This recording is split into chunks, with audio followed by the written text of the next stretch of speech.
Ketidakhadiran Presiden Jokowi yang hampir bisa dipastikan untuk tidak datang di acara Harlah PDIP, hal ini sebenarnya menegaskan positioning dari Jokowi dalam konteks relasinya dengan PDIP.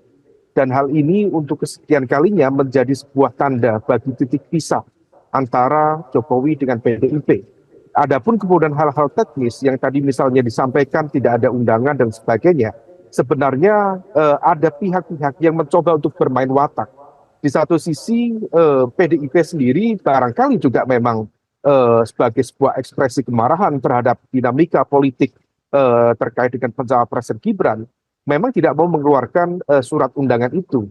Oleh karena itu di sisi yang lain Jokowi sendiri juga merespon itu sebagai sebuah bentuk perlawanan kepada PDIP itu sendiri. Maka kalau misal kemudian situasi ini tidak termanage dengan baik, maka titik pisah ini bisa saja kemudian menjadi sebuah langkah awal bagi betul-betul pisah secara formal. Oleh karena itu muncul sejumlah informasi spekulatif, kalau misal kemudian tidak diantisipasi, maka Jokowi bisa saja kemudian menyatakan secara terbuka keluar dari PDIP.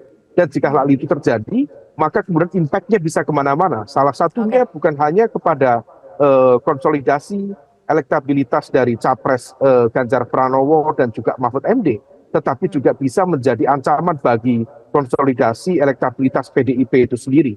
Nah, kalau misal kemudian itu terjadi, maka kemudian target untuk menang 3 kali berturut-turut, target hat-trick atau bahkan dulu dirasakan target untuk berkuasa selama 30 tahun lebih, bisa saja kemudian menguap begitu saja.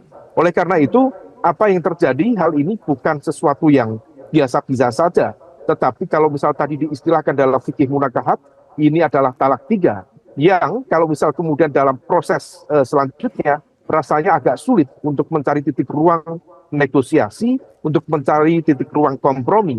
Apalagi kalau misal kita cermati karakter konflik yang selama ini terjadi ketika kemudian bersinggungan dengan ego dari Ketua Umum PDIP, Bu Megawati, seringkali kemudian sifatnya saling menihilkan, saling menghilangkan peran satu sama yang lain. Oleh karena itu, ruang negosiasi dan kompromi rasanya menjadi agak sulit untuk dihadirkan dalam proses konflik yang terjadi saat ini. Assalamualaikum warahmatullahi wabarakatuh.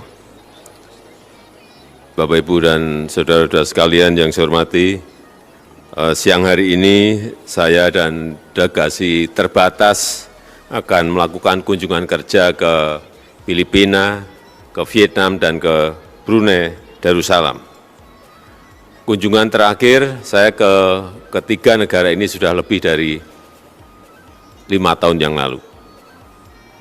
Dan sudah dikunjungi oleh beliau-beliau ke Indonesia mungkin tidak sekali, 2 kali, 3 kali, bahkan ada yang 5 kali, baik Perdana Menteri maupun Presidennya. Tahun ini juga Indonesia dan Filipina merayakan 75 tahun hubungan diplomatik. Dan Filipina merupakan mitra penting Indonesia. Juga produk alutsista Indonesia banyak yang dibeli oleh Filipina, serta investasi Indonesia di Filipina juga cukup signifikan. Kemudian Vietnam merupakan salah satu mitra strategis perdagangan Indonesia yang pencapaian target perdagangannya juga semakin tahun semakin baik, sehingga kita ingin membicarakan target pencapaian untuk perdagangan yang lebih baik lagi. Dan terakhir, memang kunjungan ini karena ada undangan dari Hasan Al-Bolkiah untuk perkawinan anaknya Pangeran Matin. Sehingga ini adalah juga kunjungan khusus ke Brunei Darussalam. Selain juga ada pertemuan dengan pengusaha-pengusaha Brunei agar investasi di Indonesia. Saya rasa itu yang ingin saya sampaikan, dan saya dan rombongan terbatas tadi akan kembali ke Indonesia tanggal 14 Januari 2024. Terima kasih. Assalamualaikum warahmatullahi wabarakatuh.